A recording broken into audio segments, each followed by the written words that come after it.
नमस्कार दोस्तों, स्वागत है आपका point blank by Ajit Bharti के 31वें एपिसोड में। और यह एपिसोड थोड़ा अलग होगा क्योंकि इसमें हम सामान्य फॉर्मेट की जगह अपवाद फॉर्मेट का प्रयोग कर रहे हैं। इसमें आज का मुख्य विषय कॉकरोच क्रांति के समक्ष झुकी हुई सरकार। ऐसे तो क्रांतिकारी क्रांति की ज्वाला में तपकर बनते हैं, पर शेक्सपियर की बातों को मरोड़ते हुए कहना चाहूंगा कि बी नॉट अफ्रेड ऑफ क्रांतिकारी। सम आर बॉर्न क्रांतिकारी, सम अचीव क्रांतिकारीपना एंड सम हैव क्रांति थर्स्ट अपॉन देम। तात्पर्य यह है कि क्रांतिकारियों से भय मत खाओ। कुछ लोग जन्मजात क्रांतिकारी होते हैं, जैसे कि केजरीवाल जी के सुपुत्र आदि। सुनिए, कुछ लोग मेरे से पूछ रहे थे कि केजरीवाल जी कल आप क्यों नहीं थे प्रदर्शन में। मैं किसी कारण से पंजाब मुझे जाना पड़ा, लेकिन मेरे दोनों बच्चे प्रदर्शन में थे। मेरे दोनों बच्चे 4-5 घंटे तक कदम से कदम मिला के बाकी सभी प्रदर्शनकारियों के साथ चल रहे थे। जहां टीयर गैस के गोले छोड़े गए वहीं मेरे बच्चे मौजूद थे। कुछ लोग क्रांतिकारी बन जाते हैं, जैसे कि योगेंद्र सलीम यादव या सोनम वांगचुक, जिन्हें आजकल आंदोलनजीवी भी कहा जाता है। और फिर आते हैं वो जिन पर क्रांति थोप दी जाती है कि नहीं, तू है, तुझे पता नहीं है पर तू है। जैसे कि तिलचट्टा नरेश दिप्के। अभी वो फंस गया है, पर सोचा था कि भारत की धरती पर पांव रखते ही क्रांति तो हो ही जानी है, पुलिस पकड़ लेगी और जेल में जाकर मैं भगत सिंह बन जाऊंगा, चिट्ठियां लिखूंगा। दिल्ली पुलिस इतनी निर्दयी निकली कि एक नवयुवक की क्रांति छीन ली और कहा कि जा दिप्के, कर ले अपनी क्रांति। तिलचट्टा भ्रमित हो गया कि 2.25 करोड़ इंस्टा पर तो थे, यहाँ तो साले 12 भी रिसीव करने नहीं आए। और मैं बिना काम का अम्बेडकर की किताब लिए नाम है तेरा तेरा वाले मोड में भटक रहा।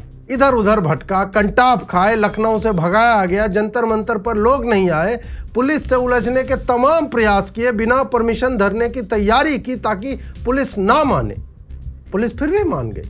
अब ये फिर भ्रम में कि साला पुलिस जीजा जी कह के हाथ में लोटा लिए खेत तक छोड़ने क्यों आ रही है मुझे। फिर सोचा कि 5 बजे तक का परमिशन है, पूरी रात बैठूंगा तो लाठी चार्ज करके भगा देगी, तब जेल से फिर से मैं ट्वीट करूंगा भगत सिंह बनके। पुलिस ने कहा कि भाई बैठ जा, तू रात भर बैठ जा। पहले दिन तो 1000 लोग आए, जिसमें 1/3 पुलिस, 1/3 मीडिया और 1/3 छात्र या उनके हितैषी थे। फिर यह संख्या 50 और 100 के रेंज में आ गई। दिन बीतते जा रहे थे, क्रांति बिना कायम चूर्ण के बाहर आ ही नहीं रही थी। तब एक पुराने आंदोलनजीवी को पैराशूट जंप कराया जाता है। सोनम जी की एंट्री होती है और उसे वह बना दिया गया जो स्वयं ही नहीं मानते। बोले अनशन होगा आमरण वाला। अब लगा तिलचट्टों को कि कोई सीनियर मेंबर आया है, अब सेट हो जाएगा मामला, सही हो जाएगा। उधर वांगचुक नमक का पानी पी रहा था और इधर के सब ब्रेड पकौड़ा खा रहे थे। जुनैद पहली रात बिरयानी बांटकर थक गया तो पांव दबाने के वीडियो आने लगे। फिर भाईचारे की बातें दिखने लगे और क्रांति कब कार्निवाल बनकर नाइट स्टैंड वालों की मिलन स्थली बन गई पता ही नहीं चला। वो तो जुनैदों में अलाउड नहीं है, वरना वहां गर्भ निरोधकों की भी एक दुकान लग जाती। खैर, सरकार नहीं सुन रही थी। दिप्के के स्वप्नों पर मूत्र विसर्जन हो रहा था, समय निकलता जा रहा था। तब एक उपाय सूझा कि क्या संसद मार्च करके सोनम सर को एक ऑनरेबल एग्जिट दे दिया जाए। सुनिए विजेता दहिया जी को, जो ध्रुव राठी के बाएं वाले बताए जाते हैं और झूलते बहुत ही तो किस मुंह से मैं उनसे कहूं कि सर छोड़ दो सब। हाँ, अगर ऐसा होता कि यहां पर 20,000 लोग इस जंतर मंतर में भरे हुए होते, अगर देश भर से आवाज उठ रही होती, तो शायद मैं उनसे कहता कि सर चिंता मत करो, हम हार नहीं मान रहे, हम केवल कोई दूसरा तरीका देखेंगे। लेकिन ये तो मुझे कहीं से सुनाई नहीं दे रहा। लोग कह रहे हैं बंद कर दो, बंद कर दो। उस इंसान को मैं एक डिसऑनरेबल एग्जिट के लिए मैं कैसे कहूं? कोई तो आप हमें रास्ता सुझाइए ना। अब सोनम जी तो हॉस्पिटल में है और ऑनरेबल एग्जिट तो उनको सरकार ने दे दिया था, पर स्वयं दहिया समेत हर तिलचट्टे नेता ने जो किया वह थू करणीय है। दिप्के स्वयं एक ट्रक पर चढ़कर भाग रहा था ताकि पुलिस के डंडे से बच जाए। यह पहली बार देखा गया है कि पैदल मार्च का नेता ट्रक पर भाग रहा।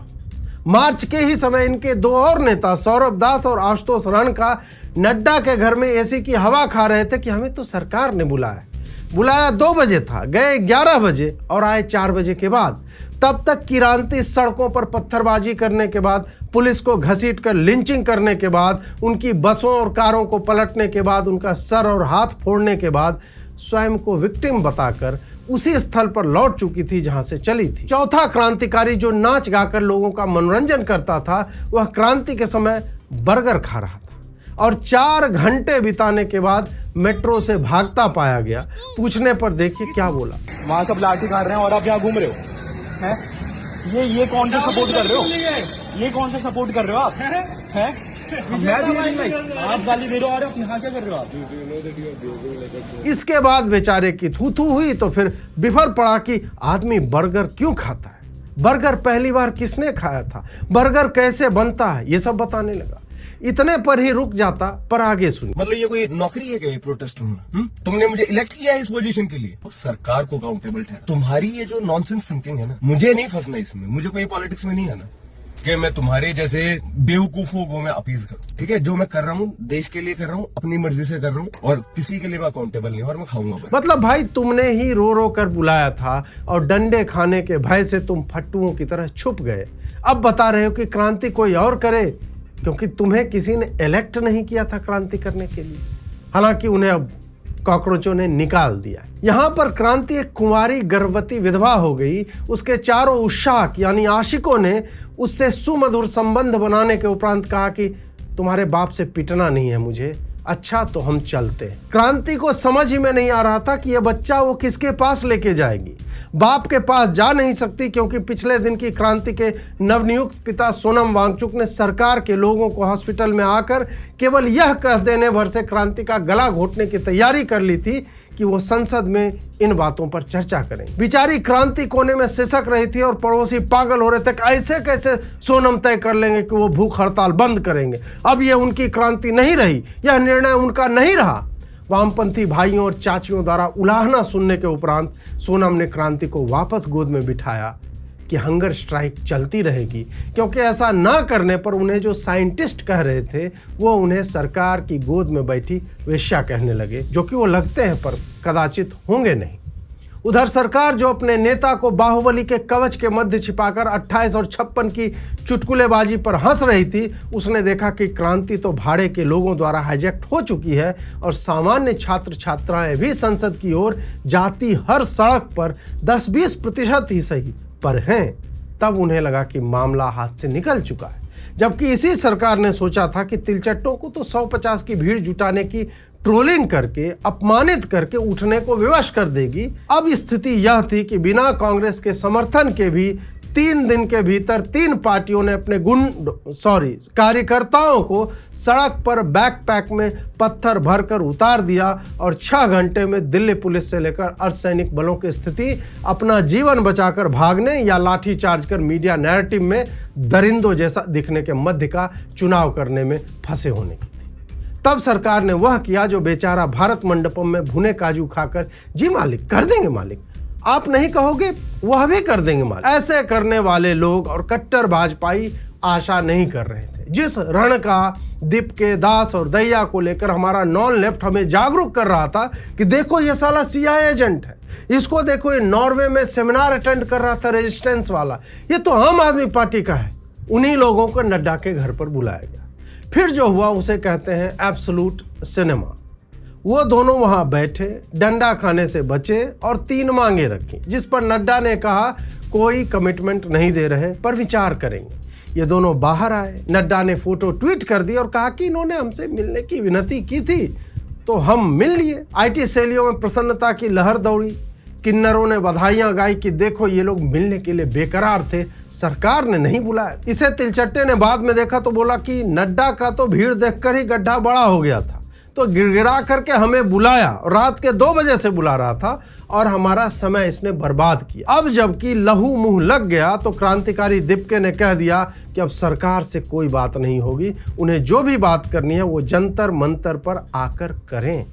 ये तो तिलचट्टा 1 सरकार 0 का स्कोर हो गया, जिसमें तिलचट्टों ने एक्स्ट्रा टाइम के सेकेंड हाफ में सडन डेथ टाइप का गोल मार दिया। सरकार की ऐसी फटी पड़ी है कि जो उड़ता तीर उन्होंने UGC के बाद चुप रहकर सवर्णों को लात मार कर लिया था, नीट पर जिस तीर को और भीतर डाल दिया गया, CBSE ने जिस तीर के पंख लगे भाग को भी सरकार के पृष्ठभाग में स्थापित करके गायब कर दिया, वह तीर अब इनके आहार तंत्र के आरंभ बिंदु से कुछ ही इंच नीचे है, जिसे लिए घूमना अब इनकी नियति बन चुकी है। धर्मेंद्र प्रधान को पहले निकाल देते तो सवर्ण इनके साथ होते। आज स्थिति यह है कि चाहे इंस्टा हो, व्हाट्सएप हो या अन्य प्लेटफॉर्म, तिलचट्टों को लेकर के गजब का प्रेम दिख रहा है। तिलचट्टे 12 वर्ष की लड़की के मरने का झूठ लगातार फैला रहे थे ताकि उन्हें सहानुभूति मिले, और एक लड़की आईसीयू में भर्ती अपने जीवन से संघर्ष कर रही।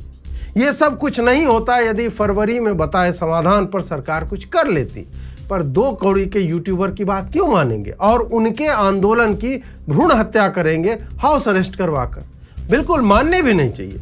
जबकि सत्ताधीश स्वयं के चिंतित होने का समाचार 2 बार सेकेंड हैंड माध्यमों से दे दे और 208 सीटें बंगाल में जीत जाए और उसके आईटी सेल के छल्ले बताएं कि नीट, यूजीसी, सीबीएसई के विषय से कुछ नहीं होता, तो बिल्कुल मत मानिए। मैं तो कहता हूं कि हमारे जैसे लोगों को पेपर लीक की सामूहिक जिम्मेदारी ले लेनी चाहिए, क्योंकि मोदी जी आखिर कितनी जिम्मेदारियां लेंगे यार। उन्हें इस आयु में गर्मी और ह्यूमिडिटी में रोड शो करवाते हैं कि चुनाव में कुछ सीटें आ जाएं, तो क्या हम लोग मोदी जी के मंत्रियों के नकारेपन की जिम्मेदारी ले नहीं सकते? अरे हमने ही तो इन हीरो को चुन चुन करके पहुंचाया है, पुल ही खराब है तो इसमें बेचारे मोदी जी का दायित्व कहां से आ गया?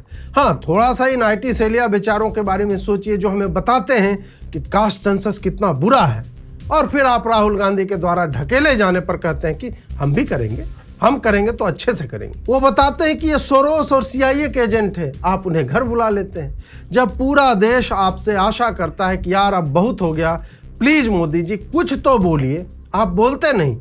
रिजिजू से कहलवाते हैं कि मोदी जी बहुत चिंतित है। यह भी उचित है कि अरे सीधे मोदी जी बोलेंगे क्या ऐसी छोटी छोटी बातों पर? मोदी जी को और कोई काम नहीं है। मन की बात की स्क्रिप्ट लिखनी होगी कि कैसे विद्यार्थियों के विषय को मार्च 2027 वाले ब्रॉडकास्ट में डाला जाए, उससे पहले समय कैसे निकालेंगे। हाँ, स्टेडियम भर दो गलगोटिया के बच्चों से, आंगनवाड़ी सेविकाओं से और मोदी मोदी करवा दो, तो मोदी जी चाय, समोसे, दाल भात सब पर बोल देंगे। अरे चाय वाला। प्रातस्मरणीय श्री अजीत भारती जी, वहां भी छात्र समस्याओं पे नहीं बोलेंगे। अरे सारे स्क्रिप्ट लिखे जा चुके हैं, तुम्हारा जन्म हो चुका है, तुम मर चुके हो, 2029 का चुनाव हो चुका है, मोदी जी पुनः पीएम बन चुके हैं, देश में अमृत वर्षा हो रही है। अतः स्क्रिप्ट में जो है वही रहेगा, क्योंकि वह ब्रह्मा जी ने लिखा है, कोई काट नहीं सकता। हाँ, दुर्भाग्य यह है कि इस भविष्य में सोनम जी दूसरे आंदोलन में हंगर स्ट्राइक कर रहे हैं और दीप के कॉलेज भटक रहा है नेता बनने के लिए, पर इस बार दहिया उसके साथ नहीं है। दहिया का काम रुका हुआ है। लाइमलाइट मिलने की जगह उसे ठिगना, नचनिया से लेकर अदरक और पता नहीं क्या क्या कहा जा रहा है। उसके पुराने वीडियो बाहर आ गए जिसमें उसकी कमसिन जवानी के किस्से भरे हुए हैं। क्रांति से उसका मन भर चुका है। मोदी जी के शरीर का कण कण और समय का पल पल भारत के भविष्य के लिए समर्पित है, ऐसा भाजपा के हैंडल से हमें बताया गया। वह भी ऐसे संवेदनहीन चुप्पी के 7 महीनों में, जब परीक्षा पर चर्चा करने वाले नरेंद्र परीक्षा के परिणामों और पेपर लीक पर मौनेंद्र बन गए, तथा मोदी तेरी कब्र खुदेगी के नारों पर डोंगा उचकाकर संसद में बाप के अपमान जैसा अनुभव करने वाले सांसद ब्राह्मणों की कब्र खुदेगी के लगने वाले नारों पर मुंह में गुटखा दबाए ब्राह्मणों को भाजपा का बंधुआ श्रमिक बताते दिखे। भाजपा हैंडल के इस ट्वीट के भविष्य में बच्चे पेपर लीक का लोड न लेकर अगली परीक्षा में तैयारी में इसलिए नहीं जुटते कि उन्हें क्रोध की अनुभूति नहीं होती, बल्कि उन्हें पता है कि इस तंत्र से उलझकर एक मौन प्रधानमंत्री और कोल्हू के बैल की भांति जनता की वुड प्रेसिंग के लिए गोल गोल घूमते मंत्री सांसदों से अकाउंटेबिलिटी की आशा में बाल पकाने से कहीं अच्छा खून के घूंट पीकर उसी परीक्षा की दोबारा तैयारी में लगना कम मानसिक दबाव वाला कार्य है। पर हाँ, क्रांति आज भी डिजिटल स्टोरीज और व्हाट्सएप स्टेटस में घूम रही है। दीप के पुनः उसे लुभा रहा है कि बेबी आओ ना, गले लगाओ ना, लगी बुझाओ ना ओ क्रांति। और क्रांति भी क्या करेगी, बगल में आकर बैठ गई और सोच रही है कि पिछली बार तो 60 वर्ष के सोनम के साथ इसने मुझे भेजा था, अब पता नहीं किसी रेंट पर दे देगा। व्हाट्सएप स्टेटस में तो फूल लेकर पुलिस को देते बच्चे और नीली वर्दी में कौन विद्यार्थी पत्थर मार रहा है, इसके भावुकता भरे स्टेटस की भरमार है। वहीं इंस्टाग्राम पर अलग ही टेम्पलेट दिख रहा है। मेकअप में 3 घंटे लगाने के बाद, ड्रेस चुनने में 7 बार पूरी अलमारी के हैंगरों को सहलाने के बाद, लाइटिंग ठीक है कि नहीं ये चेक करने के बाद, फ्रेम सही आ रहा है कि नहीं, मैं एकदम कैजुअल और कैंडिड दिखना चाहती हूँ, ओके। इसके बाद कुछ मादाएं वीडियो बना रही है कि उनकी दुनिया उजड़ गई है और वो किस दिन के लिए बच्चे पैदा करें जब देश बर्बाद हो रहा है। आंख में थूक लगाकर रोना और लो एंगल से नाक के अटल सुरंग दिखाकर इमोशंस को बटोरने की कला देखकर एक बार तो मैं भी रोने लगा कि यार मैंने कुछ गलत तो नहीं कर दिया विवाह और बच्चे करके। प्रातः स्मरणीय श्री अजीत भारती जी, आपका स्टैंड ही समझ में नहीं आता कि आप हो किस तरफ। कॉकरोच की बुराई क्यों कर रहे हो अगर आपको भाजपा से भी समस्या? भाई मेरे, मैं तो छात्रों के साथ हूं। कॉकरोच की क्रांति में मोदी की आलोचना है, वो मैं भी कर रहा हूं और 10 वर्षों से कर रहा हूं, पिछले कुछ समय से अधिक ही कर रहा हूं। और छात्रों के विषय पर तो मैंने जितना लिखा और बोला है वो पूरी कॉकरोच सेना में आए 500 लोगों ने कंबाइंड नहीं लिखा या बोला हो। मैंने क्रांतियों का गर्भपात होता देखा है, मैंने क्रांतियों के बच्चों को लालू केजरीवाल के रूप में परखा है, मैंने हर क्रांति का विष ही पिया है। भारत में किसी क्रांति से कोई अमृत नहीं निकला है। किसानों की क्रांति ने पूरे भारत के किसानों के सुधार पर ब्रेक लगा दिए। सीए की क्रांति ने 53 लोगों की जान ले ली। अन्ना की क्रांति ने स्कूलों के साथ मोहल्लों में दारू के अड्डे खुलवाए और अब यह क्रांति अपने स्टेज से भारत माता के पति को ढूंढ रही है। धारा 370 की वापसी खोज रही है, आरएसएस पर प्रतिबंध की बात कर रही है।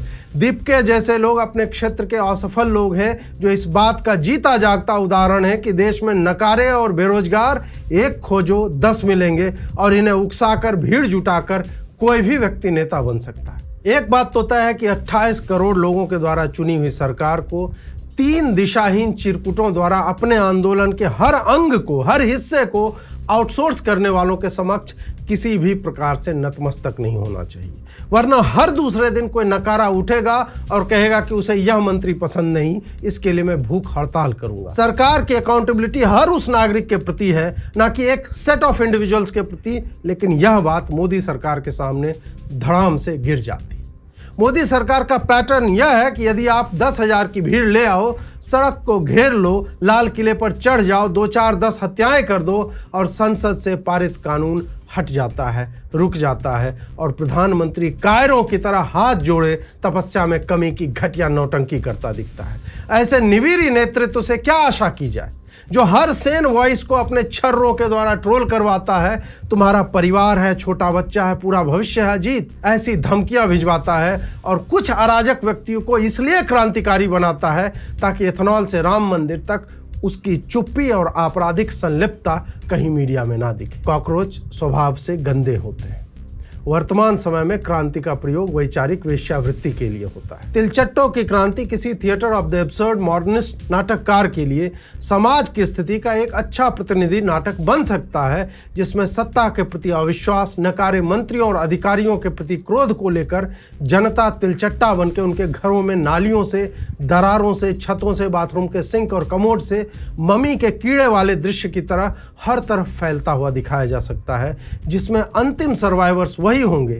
पर आज के इन तिलचट्टों का सत्य केवल एक ट्रेंडिंग दुनिया के एल्गोरिदम से, भावनाओं के दोहन से, स्वयं के राजनीतिक आरोहण की पटकथा लिखने का उपक्रम है। अतः हमें इनके साथ वही करना चाहिए जो निर्दयी ना हो, करुणाहीन ना हो, पर ऐसा हो जिससे हम परेशान भी ना हो। इन्हें पलट दो। नमस्कार।